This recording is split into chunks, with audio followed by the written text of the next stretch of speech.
दोस्तों, मैं आज आपको बताने जा रही हूँ मेरे साथ बचपन में घटी सच्ची घटना के बारे में। जब बचपन में स्कूल ना जाने के लिए मम्मी ही कह दें, तो कौन खुश नहीं होगा। इसलिए मैं भी खुश हो गई। साथ साथ मेरे भाई भी बारिश में स्कूल नहीं गए। वैसे मेरा एक छोटा भाई था जो हमेशा मुझसे बड़ा बनने की कोशिश में लगा रहता, और दूसरा बड़ा भाई भी था। खैर, हमने बारिश के मौसम का लुत्फ उठाया और रूम में टेंट बनाकर खूब खेला। खेलते खेलते मैं सो गई, और जब उठी तो दोपहर के 3 बज रहे थे। बारिश तब तक रुक चुकी थी।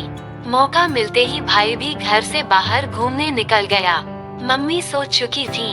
मौका देख मैं भी घर से बाहर निकल गई। मुझे लगा मेरा भाई और बाकी पड़ोस के बच्चे बाहर खेल रहे होंगे, लेकिन जब बाहर गई तो वहाँ कोई नहीं था। मैंने वो सारी जगह छान मारी जहाँ वो हो सकते थे, पर मेरे हाथ कुछ नहीं लगा। मैं उनका इंतजार करने लगी। बहुत देर तक कोई नहीं दिखा। बगल में एक बांस की करछी पड़ी थी। मैंने उसे उठाया और गीली मिट्टी में कुछ कुछ ड्राइंग बनाने लगी। तभी पीछे से अचानक भारी आवाज आई। मैंने पलट के देखा तो वही अंकल थे, वही जो बुआ से अक्सर बात करने आते थे। मैंने कहा, जी अंकल। उन्होंने पूछा, अरे तुम्हारी फौज कहाँ है, आज अकेली खेल रही हो। मैंने कहा, पता नहीं, बाकी लोग कहाँ चले गए हैं। क्या आपने देखा वो कहाँ खेल रहे हैं? कहीं आपके घर की तरफ वाले मैदान में तो नहीं खेल रहे? लेकिन वहाँ तो मम्मी ने जाने से मना किया है। उन्होंने मेरी बातों का जवाब दिया, नहीं वो वहाँ नहीं है, पर मैं जानता हूँ वो कहाँ खेल रहे हैं। मैंने कहा, सच में आप जानते हैं वो कहाँ है? उस अंकल ने अपनी गर्दन हिलाई और कहा, चलो मैं ले चलता हूँ। पर मैंने मना कर दिया। मेरे घर के बगल में एक दुकान थी। वो अंकल वहीं जाकर बैठ गए। दुकान वाले से कुछ बात करने लगे। थोड़ी देर बाद उन्होंने मुझे फिर आवाज लगाई। मैं उनके पास गई। उन्होंने मुझे अपनी गोद में बिठाया और फिर कुछ बात करने लगे दुकानदार से। धीरे धीरे उन्होंने अपना हाथ मेरे फ्रॉक के ऊपर फेरना शुरू किया। वो मुझे नीचे छूने लगे। मुझे अजीब लगा, कुछ गंदा भी महसूस होने लगा। मैंने थोड़ा तेजी से पैर हिलाया, फिर वे संभल गए। मैं उनसे खुद को छुड़ाने की कोशिश करने लगी, पर उन्होंने मुझे जाने नहीं दिया। कहने लगे कि अरे क्या हुआ तुम्हें, अभी तो तुम्हें खेलने जाना था, चलो मैं लेकर चलता हूँ। फिर वो दुकानदार गुप्ता जी से कहते हैं, ठीक है मैं चलता हूँ, बच्ची को खेलना है भाइयों के साथ।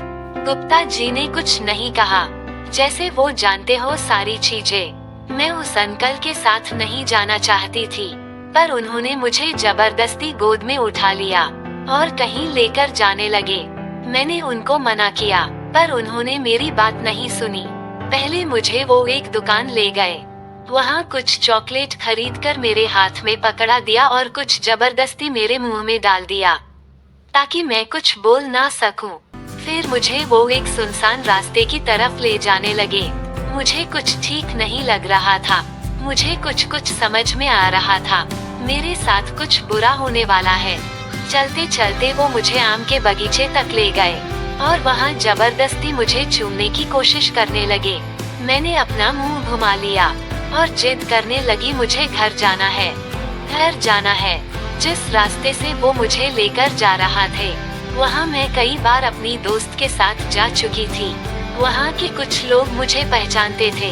मैंने कहा, अंकल मुझे छोड़ दीजिए, घर जाना है, मम्मी ढूंढ रही होगी।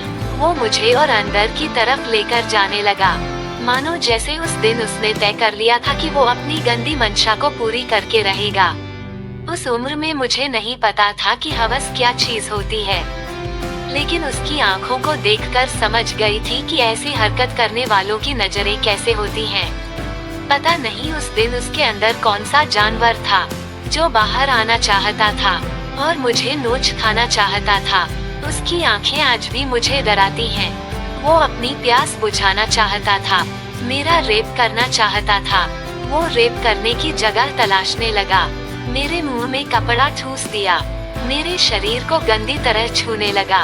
मेरे फ्रॉक उठाकर उसने मेरे प्राइवेट पार्ट पर जोर से काटा। मैं चिल्लाई, जोर से चीखी, पर आवाज बाहर नहीं गई। वो मेरे तक ही रह गई, क्योंकि उसने मेरे मुंह में कपड़ा जो ठूस रखा था। मेरे हाथ से उसने चॉकलेट छीना, फिर चॉकलेट का पॉकेट फाड़ा, मेरे प्राइवेट पार्ट पर लगाया और कुछ करने की कोशिश की। तब तक कोई बगीचे की तरफ उसे कोई आता हुआ दिखा। उसने मुझे छोड़ दिया, मेरे मुंह से कपड़ा भी निकाल दिया और मेरे आंसू पोंछ दिए। मुझे गोद में उठाया और आगे ले जाकर छोड़ दिया।